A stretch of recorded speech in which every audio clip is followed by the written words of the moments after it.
Hmm. Well, good evening, guys. Um, I've had a lot of things happen to me the past couple of days, and it's been, well, I guess it's been a humbling experience. Um, yeah, I think that's the best way I would put it. Humbling. You know, I've always, I always wonder sometimes how uh, personal am I allowed to get on here? Uh, But then, then I realize it is my channel. I can say what I want to say, but at the same time, I think there's things that need to be unsaid. And I'm also trying to learn that too. To have the judgment of things that simply just need to stay unsaid. Um, not to preserve any sacred element or anything. I'm not sure. Um, but yeah, so I titled this video "Weak Points," right? Um, and I say it was a humbling. These past couple days have been humbling because really I felt kind of,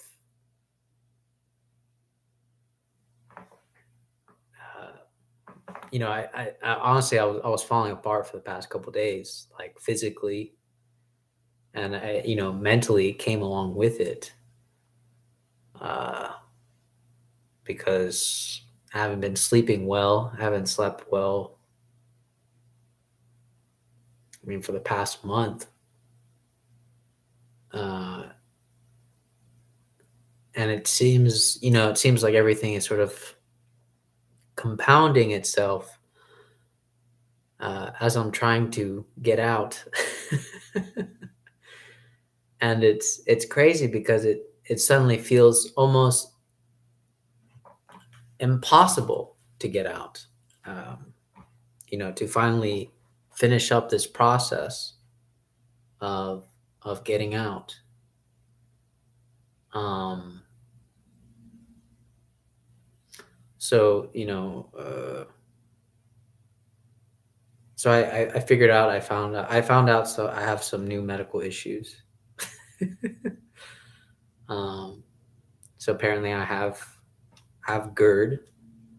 If you guys don't know what GERD is, that's gastro esophageal acid reflux disease. Um, it's nothing too scary, but it can get out of hand if you don't control it. Um, Basically, it's acid getting shot up through the stomach to the esophagus because your stomach is so upset by it, and it sort of like burns. You get heartburn and indigestion and stuff like that. And that's ironically that really sucks. And it's really upsetting actually. um yeah, it's kept me up a couple nights because it just wouldn't stop burning. And it doesn't matter how many antacids I took, it was still crazy. And I guess I had to come to grips with anxiety, I guess. uh I had a lot of people say that to me recently, like, "Oh, you probably have anxiety." Which for me, I mean, I guess it makes sense, but it doesn't make sense at the same time. Um, I guess it started making more sense once I think one of my friends put it in perspective for me. He said, "Well, think about this. You've been doing the same job for 6 years, and now you're done. Now you're stopping. Um, so yeah, it would make sense to have some anxiety over that. And I was like, oh. Well, I mean, at this point, I guess I can't deny it because my dreams would tell otherwise. my dreams, my dreams have been filled with a lot of strange features.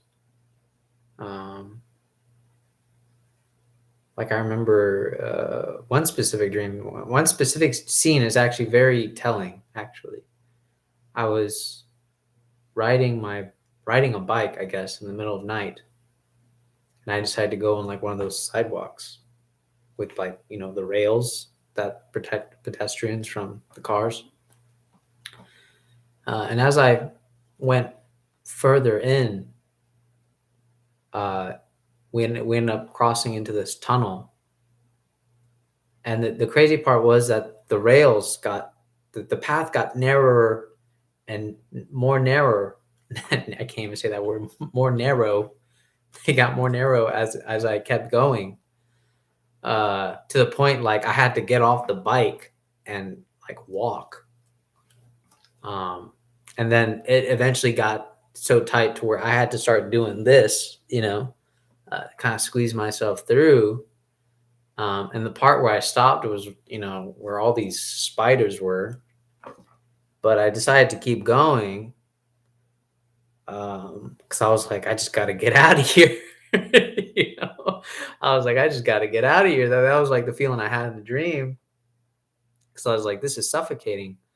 Um, and, you know, in the middle of like my panic, it was crazy because I had just like spiders like all over me. And having an enclosed space and then just being covered in spiders, that shit just just not good. But then I thought, well, isn't that something? Uh, this would be telling that I guess I do have have to admit that I have anxiety about this. Um, and for some reason, I'm still like just not okay with that. Which is, I guess, surprising. I don't know. Um, but yeah, I mean, it's been humbling, you know, and then also this idea about you know living your life. Gosh, I'm sorry. I know my phone is going off. Uh, but I've been thinking about that question, you know, because I think the famous question I get asked the whole time that I'm transitioning, like, what are you gonna do? What are you gonna do? What am I gonna do? What am I gonna do? And I thought, well, it's not really gonna be different because I'm not a person that has, obsessed over the idea of what my career is like as my ultimate life affirming existence, you know.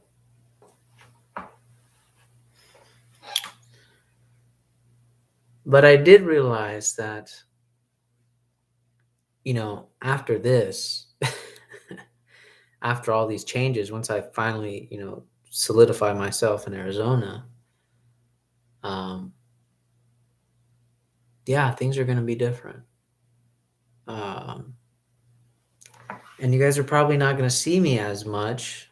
Um, well, one, I mean, I just, you know, because I decided, I think, I think, I decided I'm going to go back to school.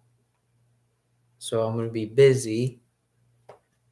And then I'm going to be, working on top of that. And then, yeah, it just seems like really the only thing I'll probably have time for, or the thing that I'm going to still keep up with, is the reading group that I have, and that my other interest is the religious aspect of my life, or really just trying to make my whole life religious in that regard. Um,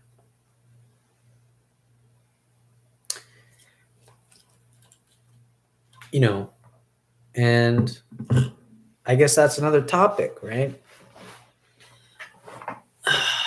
I've been thinking about religion, and it's obviously a fascinating topic. And it's obviously, you know, because I think I began this question about human relationships, and it seems like it was inevitable that it was going to end up here. Here in the case of asking the religious question, which is funny because I didn't realize that it was going to lead me back to these religious questions again. Um, because at first I began, talking about dating, talking about, the problems of dating and so on. So I identified a problem, and then I realized I identified a problem with religion, or, the real question about what is religion, which apparently it's an impossible question from the point of theology. Um,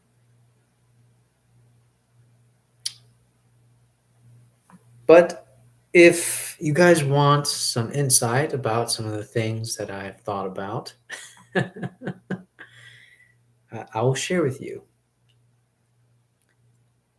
So, one, I think somebody asked me not too long ago, what's the point in believing in a God?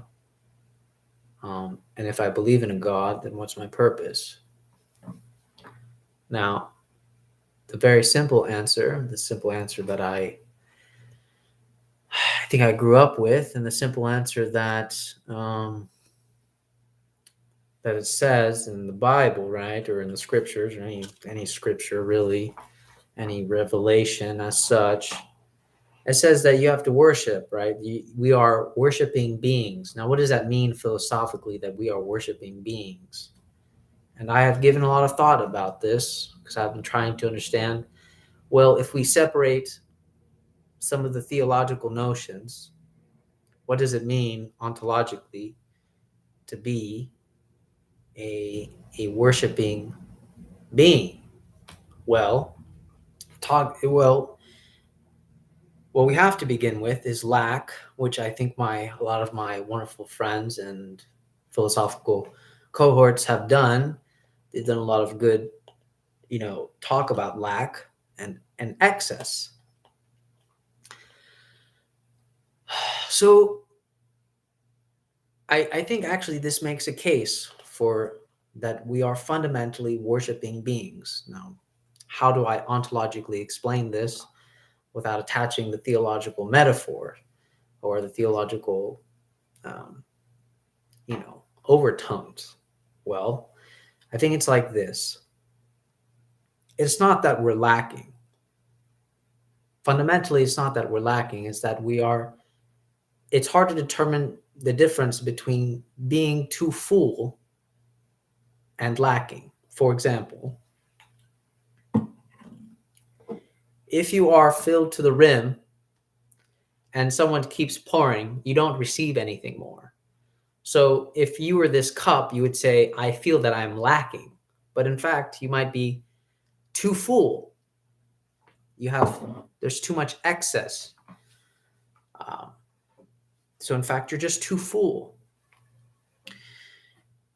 So that means our fundamental position as human beings is to be in a state of lack. And it's funny because we say, oh, well, yeah, it's because, I'm lacking. I don't have love, all this other stuff. No, it's actually not that's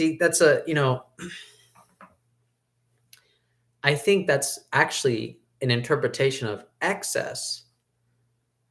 Because, for example, if I find a girl, right, and I start loving her, but then I realize that she doesn't have the same feelings for me, right? I could say that I'm lacking love, right? I could say that. And I think most people will go there. But actually, what it is that all this love that I have can't go anywhere. And because the object of my adornment, right, there's a limit. And she's already cut it off at, let's say being friends or whatever. But I have all this love that is just overflowing in excess that I don't know what to do with. So I deem it as lack because of the interaction with me and her, right? I'm just giving an example here. So if you have all this excess, you're going to interpret your subjective feelings as lack, like you're not getting enough, because ultimately every object of adornment, every object of affection that you are aiming towards has a sort of limit. And once you reach the limit of that adornment, you're going to run into what you would say, I'm lacking. I'm not getting enough out of this person. But actually, it's because you have so much, right? Rilke paints this wonderfully in a poem from from the Duino Elegies, when he talks about the heart is constantly outgrowing itself, right? So this would make sense for our existential suffering, because our heart doesn't seem to stay, you could say, in a state of lack. It is constantly wanting. So it's actually in a sense of overfilling always, which in a state of overfilling, right? If I'm constantly overfilling this cup, it's not going anywhere. So I can interpret this as lack, right? But in fact, it's actually just too full, and I'm not channeling it in the right sources. So for example, to just give myself completely to, like a human being, for example, I'm going to run into notions of incidences of excess, because as a human being, we all have our limits of, I can only take so much of love or so much of whatever you can give me. And ultimately, that's going to be my limit as a human being, right? And the limit falls in with the category, right? Me as a brother, me as a cousin, me as a boyfriend, me as a father, me as a son, it has all these limits. So every object of adornment already comes with its pre-filled limits.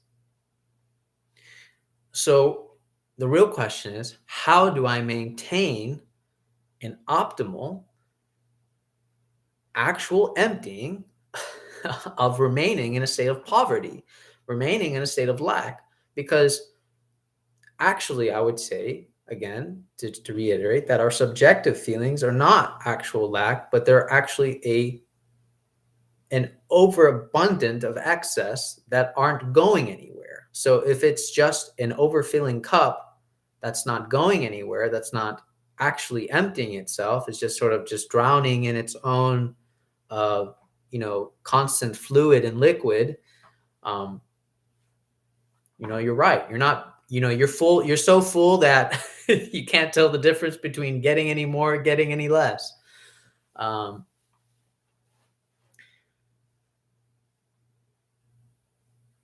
and I realized this, that, as human beings, whether you're religious or not, you have to put yourself in a state of lack, because everything else is excess. And this is why boredom is a problem, because boredom is actually a state of excess. The reason why you reach boredom is because everything that you think of possibly doing has already reached its limit of adoration with you, right? You're like, cool, I could play video games, but I don't feel like that because I already had enjoyment with it. I've already reached my limit with it. Or like, I could do, I could walk outside, but I've already reached my limit with walking outside. It's already reached my satisfaction with it. So everything has its limit with you.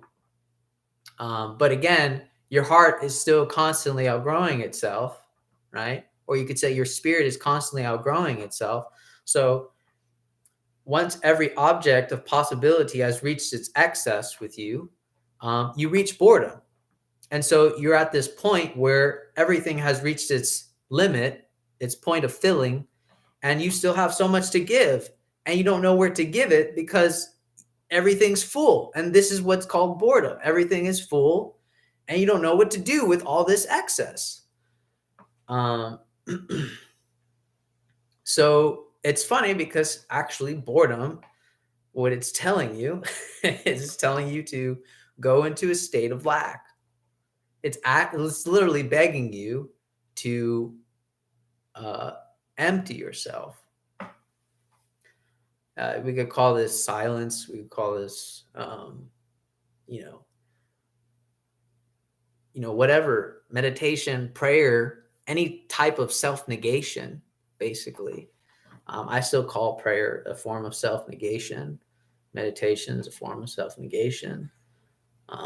Invocation is a form of, self-negation. All these ritual aspects of religious life are forms of self-negation, because you have to find a way to empty yourself. If not, you're just going to flood yourself with what you call existential anxiety, which I've experienced recently. And it's because I'm too full. I'm too full. And I reached this existential anxiety because when I realized I've completed my Army term, I'm finished, right? I've reached the limit. What else can I do? That's it. That's it. There's nothing else. And yet, you feel like you got so much more to give, or, you should, to have. So you have to, but the thing is, see, the Army has already reached its limit with me, right? So that's the problem. The question becomes, what do you do with all this excess? So that for me, that's the case of what I would call that we are existentially and ontologically worshiping beings. That at any point in my life, whether I call it God or I find myself a human teacher or whatever it is, they become an object of my adoration. And what becomes a problem is that eventually I find out that my object of adoration has its limits, has its filling capacity, right? I fill a cup, it gets full, right? This is my teacher, it gets full. And then I realize I still got all this water left to give. And the teacher's like, no, like, that's it. This is all I can do for you. Right? So what do you do? Well, the thing is, you got to pour yourself somewhere else. you have to do some type of self-negating thing, like prayer, meditation, invocation, something. You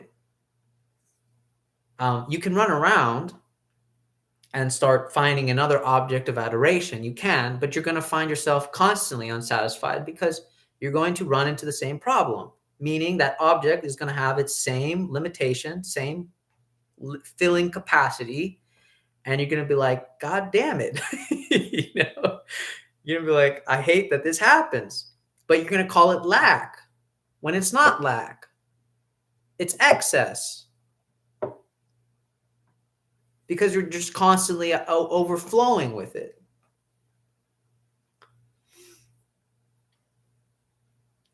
Real lack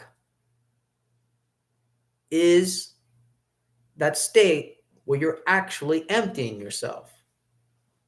But the problem is, it's a dialectic between excess and lack. You have to constantly, my God, you have to constantly empty yourself, you know?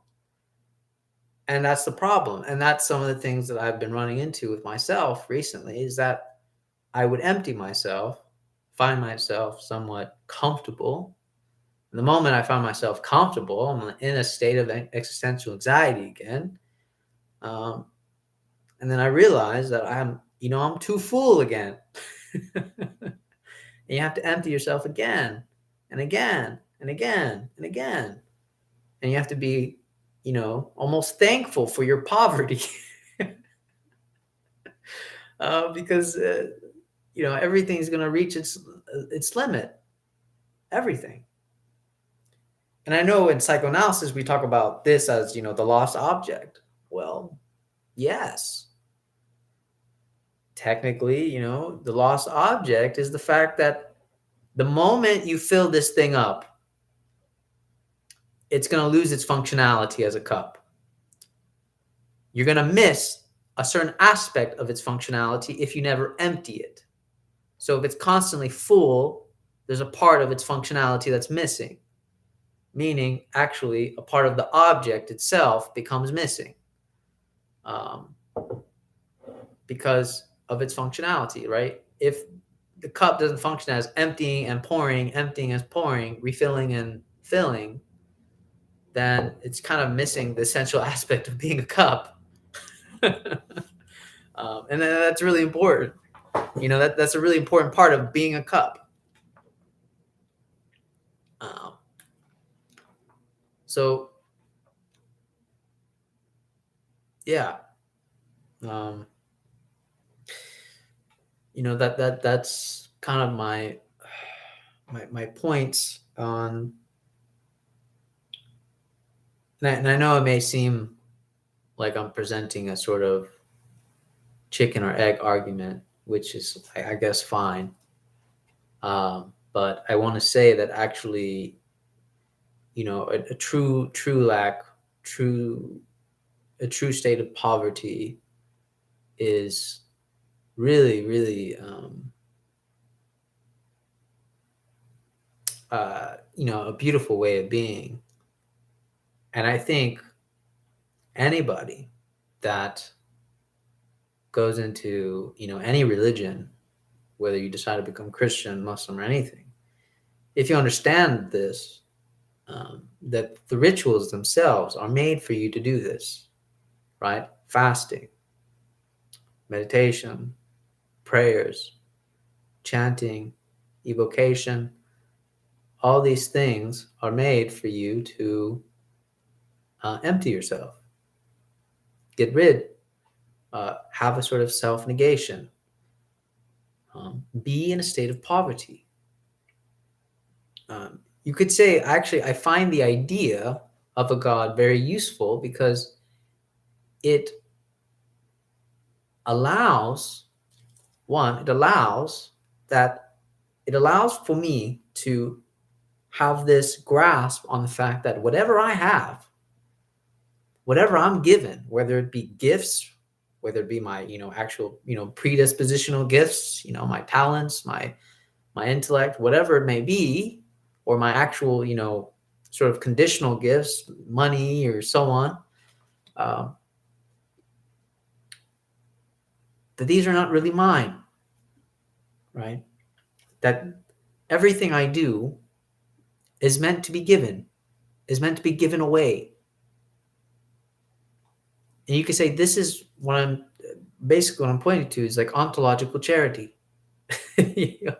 Ontological charity. And I think that's something that needs to be sort of addressed, because not only is it good to be in a state of lack, but it's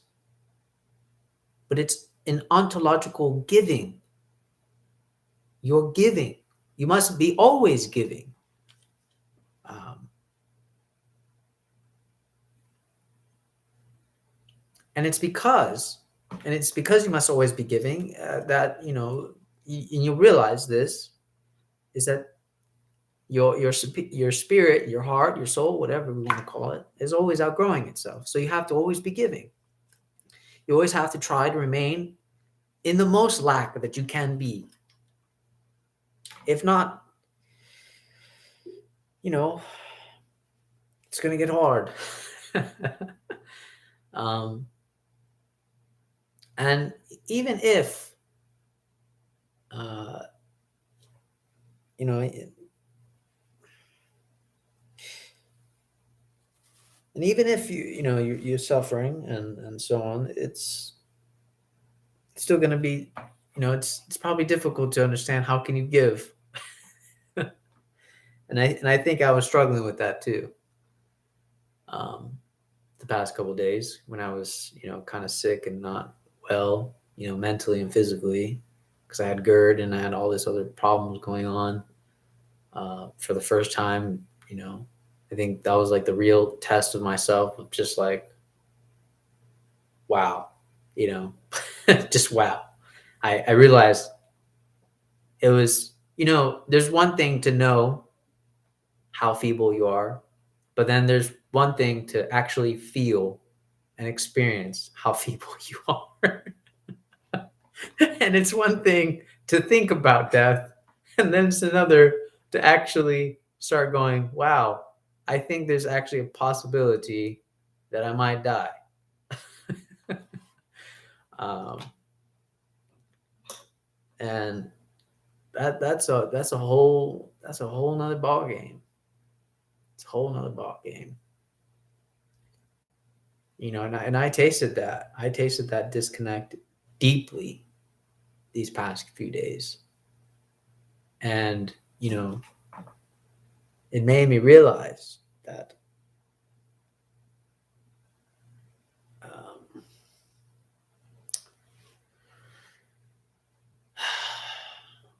well, I guess there's going to be a lot of changes.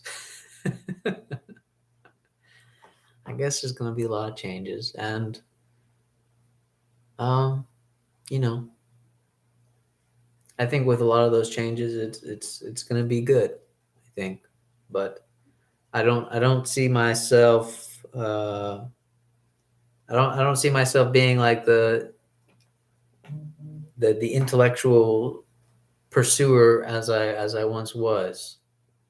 Um, it seems like I'm going in a specific direction now, but who knows? I've always spoken too soon. Um,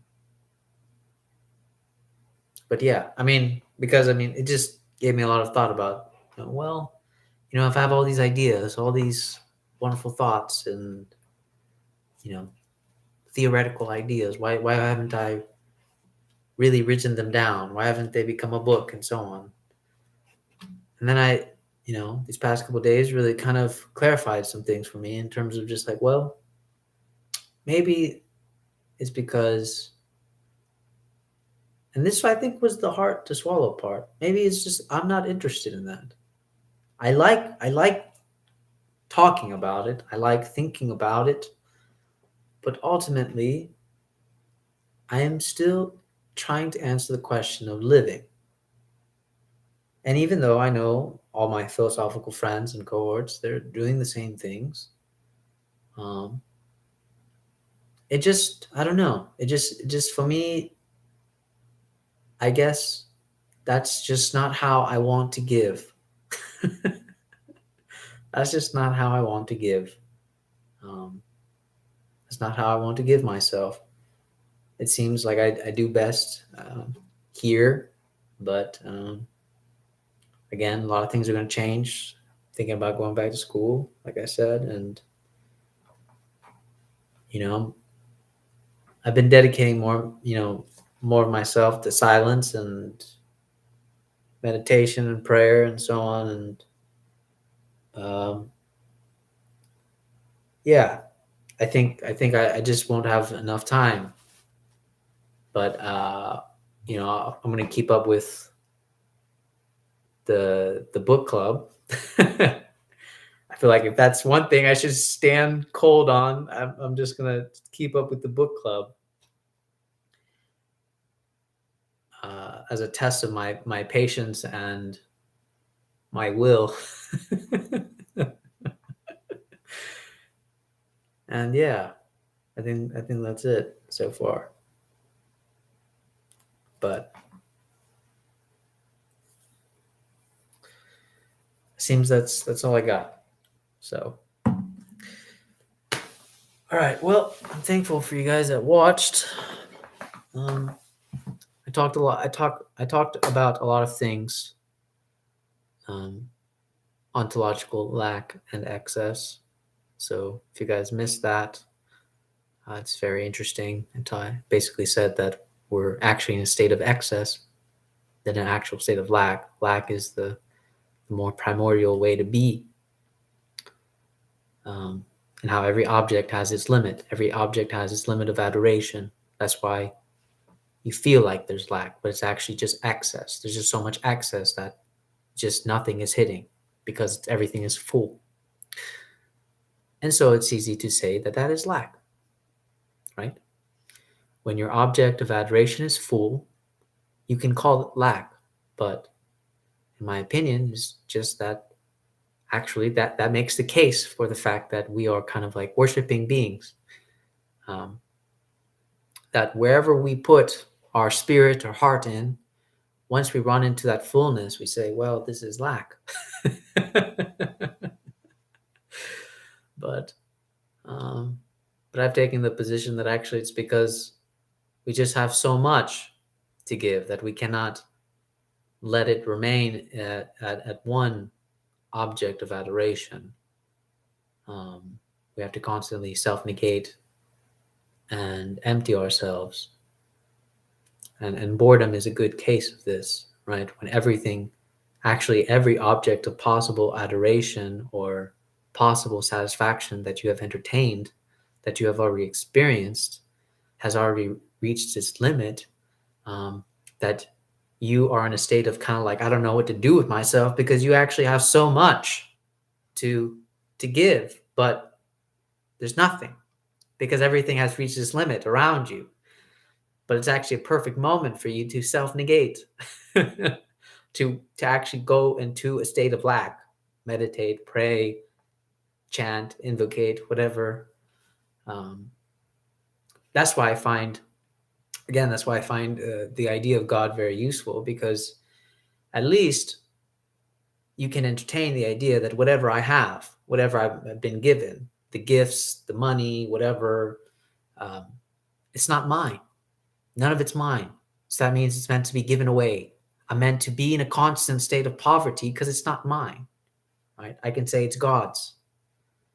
So this would be the ontological charity. You have to be constantly giving. And this is the dialectic. This would be the result of the dialectic between access and lack. Ontologically giving, always ontologically giving. Because if not, well, you're going to feel it. You're going to feel it. You're going to feel when you're full. Or you're going to feel when things run into their fullness because they just can't satisfy you anymore. And it's that famous thing about pizza, right? First couple slices taste good, but about 5 slices in, you're like, yeah, I'm full, and it's done, right? It's done.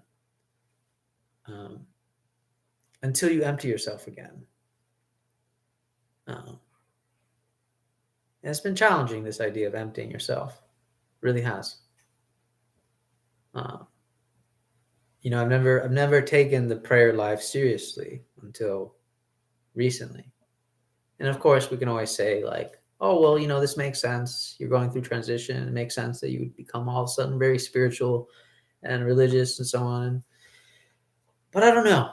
I'm not sure. I mean, that is a very easy case, a very, obvious case to make, I think, and I wouldn't disagree entirely. But I feel like there is something deeper there, especially when we start talking about the questions that I began with, what are human relationships? What is religion? How all of a sudden everything sort of intertwined with my own exploration and, thinking, uh, and my interest and lack and so on. And, you know, but anyways, uh,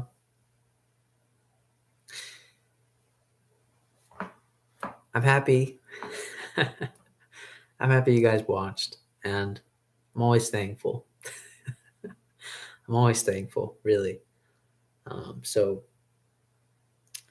yeah, I think that's it. I think 40 minutes, that's enough. I'm full. It's time to empty myself. Okay. Well, you guys take care, all right?